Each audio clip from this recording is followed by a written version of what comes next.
All right, today we're going to break down a tool that has been an absolute pillar of business strategy for decades, Michael Porter's 5 Forces.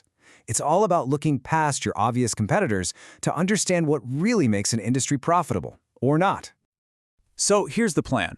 We're going to see how Porter completely redefined competition, then we'll dig into each of the 5 forces one by one. After that, we'll look at some real-world examples, and then finally, we'll ask the big question: does this framework still work in the digital age? Okay, so to really get this, we have to go back to 1979 and understand just how revolutionary Porter's idea was at the time. You know, before Porter came along, most people thought of competition as a simple duel. It was just you versus your direct rival, head to head. But Porter just blew that idea up. His framework showed that the real pressure, the real squeeze on your profits, doesn't just come from your rivals. It comes from everywhere, from your suppliers, from your customers, and from threats you might not even see coming. The best way to think about it is like a strategic map. It helps you read the terrain of your industry. You see the mountains, the rivers, the ambushes before you decide which path your business is going to take to find a strong, defensible position. So, what exactly are these 5 forces that basically set the rules of the game in any industry? Let's break them down. Okay, so at the very heart of this thing, you've got competitive rivalry. That's the main event. But all 4 of the other forces are constantly pointing at it, either cranking up the intensity or dialing it down. All right, first up, the one everybody gets right away: direct competition. This is the classic day-to-day battle for position among the companies that are already in the market. And this is what really creates a pressure cooker environment. I mean, think about it. If the whole industry is growing slowly, the only way for you to grow is to steal customers from someone else. And if your product is basically identical to 3 other companies, what's left to compete on? Price. It just becomes a race to the bottom. Next up is the fear of the new guy showing up. This force basically puts a ceiling on how profitable your industry can be. Why? Because if profits get too high, it acts like a giant magnet, attracting new companies who want a piece of that pie. And that's why these barriers to entry are so crucial. They're like the high walls and deep moat around your industry's castle.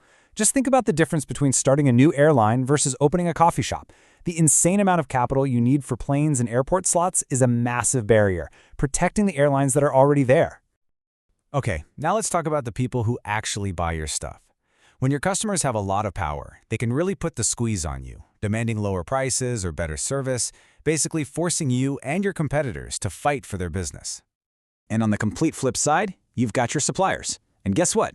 They can do the exact same thing, just from the other end. If your suppliers are powerful, they can jack up the price of their parts, and if you don't have many other options, well, you just have to eat that cost.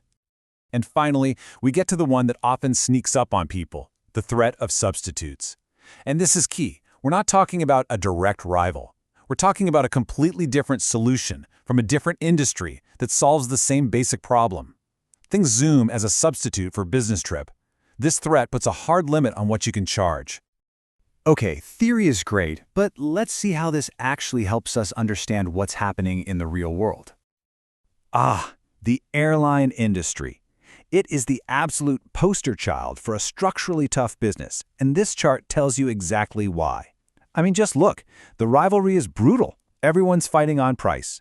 Your suppliers, Boeing, Airbus, the fuel companies, they have all the power. Your buyers can go online and find the cheapest flight in seconds. Pretty much the only force working in their favor is that it costs a fortune to start an airline. It's a tough, tough business. Now let's flip over to fast food. In this world, buyer power is off the charts. You, the customer, are king. If you don't like the price or the service at one burger joint, you can literally just walk across the street to another one. Your cost to switch is 0, and that gives you all the leverage. Now, this part is super important. To get any real value out of this, you have to use it as a tool for deep thinking, not just as a simple checklist you fill out. And let's clear up one really common confusion. 5 Forces is not a SWOT analysis, not even close. 5 Forces is like using a telescope to look outward at the entire industry landscape. A SWOT analysis is about looking outward, but also about looking inward into a mirror at your own company. Use 5 Forces to understand the game, and then you use SWOT to figure out your winning play.